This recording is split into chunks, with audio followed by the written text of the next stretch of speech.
Couple things for the Q&A. One is we want to make sure everyone hears your questions, including the filmmakers and the audience. So if you have a question, I'm going to have you raise your hand high, and my goal is to get you the microphone so that we can hear your questions. We're going to have 15 minutes for our Q&A. And with that, I want to introduce back our director, Amber Ferris, to introduce the rest of the filmmakers. And get started with our Q&A. Thank you. I'd like to bring down Noam, Shuster, Eliassi.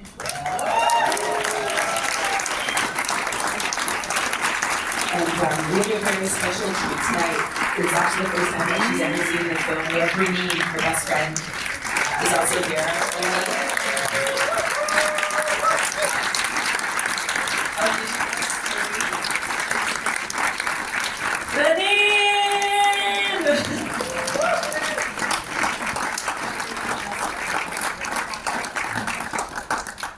And I have the producer, writer, Rachel Leah Jones.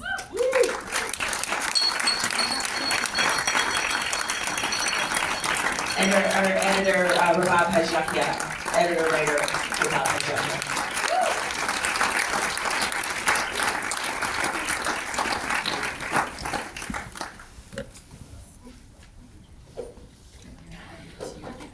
Okay, we are ready for our first question. Raise your hands high and I'll get you the microphone. I can yell. Well, we want sure everybody hears, so let me bring the microphone up to you.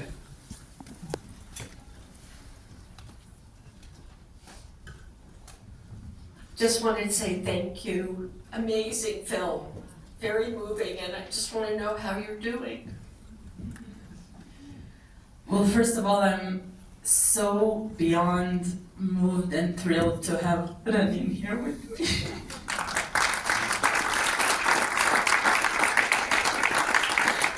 This is the first time that we watched the film together. And I don't think anyone can understand, even amazing filmmakers who, followed me for 5 years can't understand what it's like for the both of us to be watching this together. And when the film was done, Ranin hugged me and we were crying. And she said, "Thank God my grandfather is not here." And then I cried even more because for us to watch this and to watch where we are today, even though all the years and how we grew up together, it's even more heartbreaking. But we're still here, so I don't know. There is always so much love in immense tragedy, so I just don't know. It's very mixed. Do you want to say something? Great. You're doing great for both of us. You always did. Go ahead. Ranin is funnier than me, actually. To answer this question, how we're doing because we have no other choice. I think it is a cliche that I didn't know if I'll be able to say, but I am thousands of miles away from home. There is really no other choice than to do this, and there is no better and more important and urgent times. Even though the silencing and the fear, it is the time for us to speak up, for me, and to be here. So this is how I'm doing. Thanks. Next question. Yes. All right, I'll get to you and then right in the middle. First of all, incredible, and thank you for bringing this to us. We've both been to Israel, but we never knew the Oasis of Peace existed. So as filmmakers, I just want to know, when did you get to know about this? How did you even come across this Oasis in the middle of Israel? I started making this film in 2019. Noam and I are old friends. I lived in the West Bank quite a few years ago. I was making my first film, and we got to know each other then. And then when she came to the US at Harvard, we sort of met up, and I asked her if I could just come and film and see what she was up to. She told me about the one woman show that she was doing, and I thought that was a very clever way to sort of get into a lot of these issues, and I thought it could be, really interesting. At that time, we didn't think about the film sort of being as big as it is, because at that time it was before COVID. It was really, I kind of thought it was going to be like a short film. Do you see how tall I am? How is this going to be a short film? That it was going to be a short film about Noam sort of taking her comedy to US campuses, and then COVID happened. And when that did happen, I got in touch with Rachel Leah Jones and her partner, Philippe Belaïch, who are amazing filmmakers based in Tel Aviv, and they agreed to sort of to work with me, and we've been together ever since. I'm so lucky that they took this project on, because I would never have been able to make it without them. So.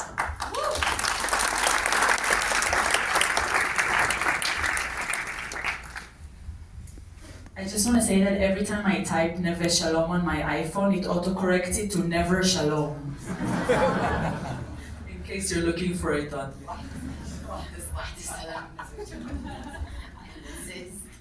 Hi, thank you so much. أنا لبناني بحكي عربي ومبسوط كتير إنه هالفيلم هوني.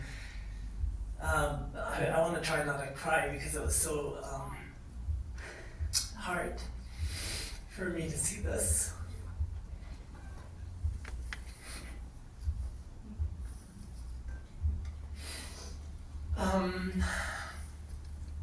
My best friend is from Israel, and she's Jewish, and I'm from Lebanon.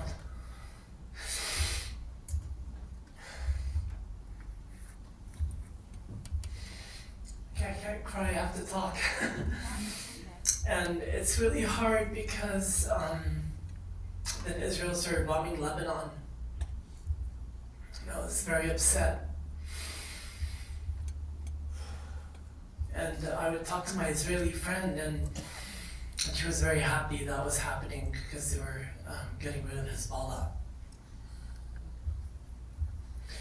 I feel like I live in a world that is so torn, and reality is inconceivable. It's like we're living in alternative realities where Israelis have a whole different point of view, and the Arabs have a whole different point of view, and it's they're getting further apart.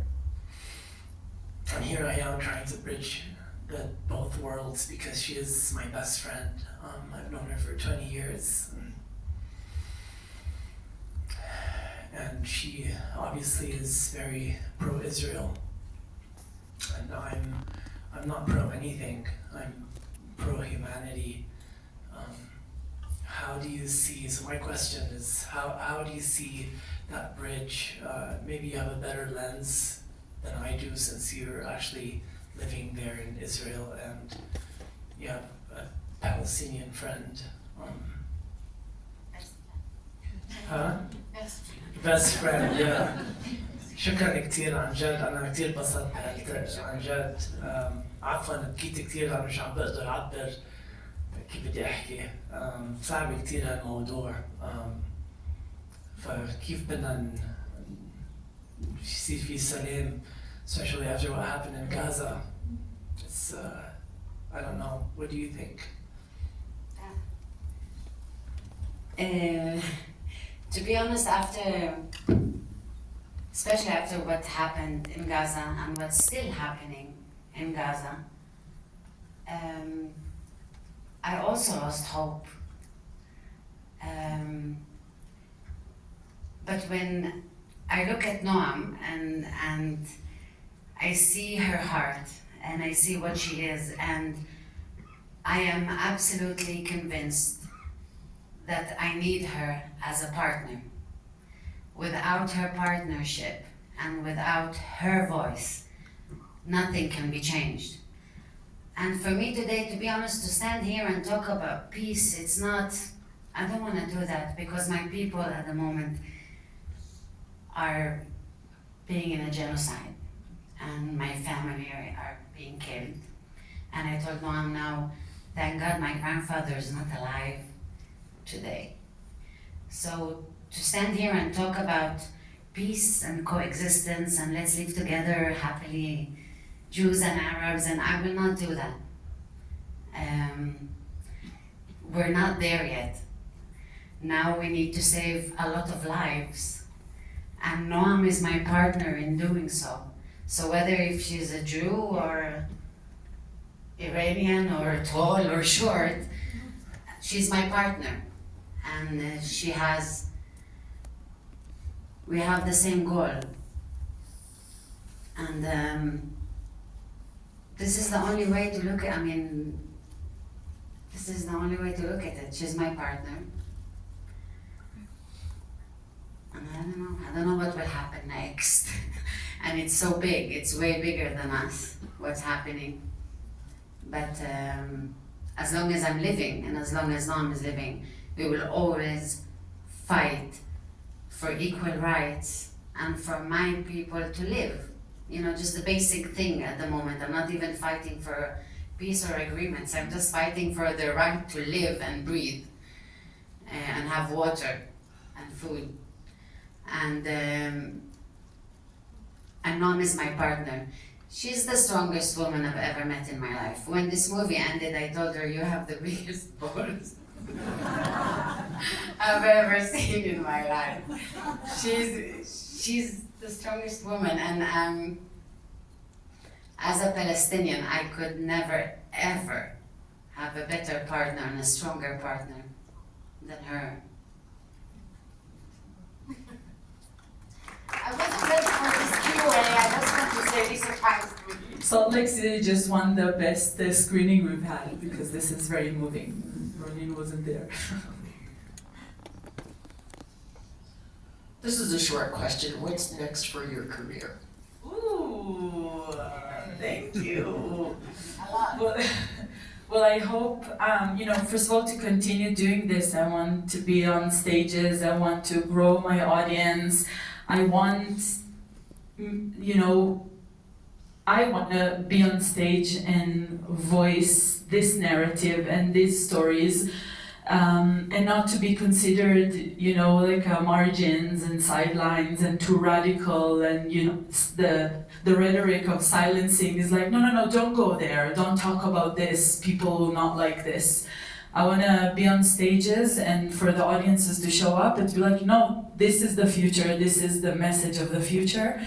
I hope to take a live version of my show to be performed together with the film, not with the film. We're talking about scripted also projects. There are a lot of things to do. As I said in the film, there's so much material. Netanyahu has my back. I can't believe the beeper joke made it in the cut. I'm getting so much trouble now.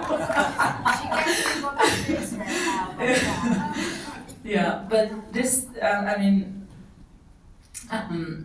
to go back to, kind of what the question and also what Ronin was saying, Amber is Canadian Lebanese and the editor of this film. Habibti Rabab Haj Yahya is Palestinian, amazing editor, who also Rabab also has an extended family in Neve Shalom, Wahda Salam. We grew up with Ibrahim, her cousin was my first boyfriend in 4th grade, so we're all like, And for the past year, Rachel and I were more on the ground in Israel, Palestine, filming and navigating. And Amber and Rabab were in the editing room, editing this film, where an Israeli character is being featured, while they are watching Israel bombing Lebanon and destroying and erasing Gaza and the people of Gaza. And I want to say this in every Q&A because I want the audience to remember that this is what was happening as we were finishing the film.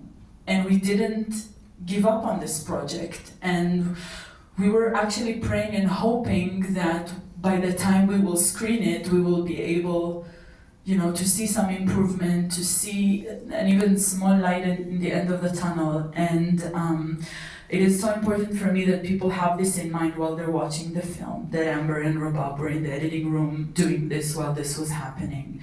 And still, I mean, thank you so much. I love you.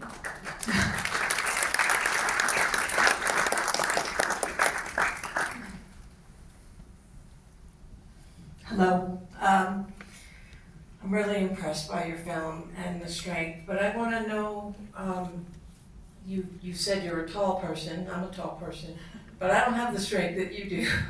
So what moved me was when that man was yelling in your face and you just stood up to him, and I was so impressed by your strength. So I want to know what you attributed that to. She has Arab friends. Palestinians have my back, you know? She has I'm not a confrontational person. The timing of this protest was a pivotal point in the protests where there were small seeds of people starting to get it. It gave me strength. When Israeli centrist liberals were protesting against the judicial coup, people like us who've been in the streets all their lives were telling them, hey, if you're already here in the street, do you mind looking at the root of the problem? And some of them were listening. It gave me strength. There were even conversations of high-ranking reservists in the IDF refusing. There was a lot going on. I said, okay, it's crumbling, so let's direct it to the right place. This, at this moment, gave me strength, and this strength that you see here, and this, courage to be confrontational for a moment, it didn't last that long, and not to belittle my abilities to confront, what Israelis have to tell me or anything, but it is to say that during this film, I was very exposed. I felt very safe in the hands of these amazing filmmakers. I never ever felt unsafe, and there were times where I was also very weak. I didn't know what to do. I'm not very funny all the time in the film, and kind of navigating. There are things that didn't make it in the film, like I froze my eggs at some point. I came to the hospital, and the nurse, the ultra-Orthodox religious nurse, accepted me, and she was like, Noam, the age of 35, it's time for you to, freeze your eggs. Good. Every Jewish woman in Israel needs to do it to preserve the continuation of the Jewish people. And then she looks at my medical file and she's like, oh, and the best doctor is going to freeze your eggs. It's Dr. Muhammad Abdullah. I was like, and it was very successful. I have half a mandate to replace Netanyahu frozen in the hospital in Tel Aviv. Seriously. And so it's these ups and downs where, you see me confrontational and courageous, but so many other moments where I was exposed in front of the camera and I was like, are you guys filming this already when I'm a wreck? There was one time where I had a colonoscopy and I was like, are you guys coming to this also? I was like, I can send you the footage from the doctor. Anyways, so it's the commitment that I made. I'm very happy that I made this commitment, felt very safe, and this very strong gut feeling that there is a story to be told that is through my story and things to be said through me. So thank you. Yeah. All right, we're gonna have time for one more question. First of all, congratulations. It is an amazing movie, all of you. It's very touching. My question to you, are you releasing this movie so the whole world can see it? Because it's very important. And people need to understand why October 7th happened, how, and it's not only one day that caused all of this. People don't understand, and it would be wonderful if you can. You're already doing a great job, and if you can just propel this movie so people can understand. And by the way, I am Lebanese as well, so Mabruk. Thank you. Wow, Salt Lake City, definitely the best screening we had. Thank you so much. Thank you.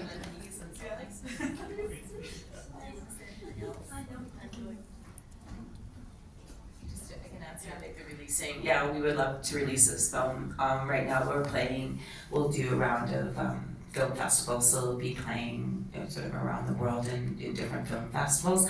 Hopefully it gets picked up by, a distributor, and we'll see where it goes. But thank you so much for coming.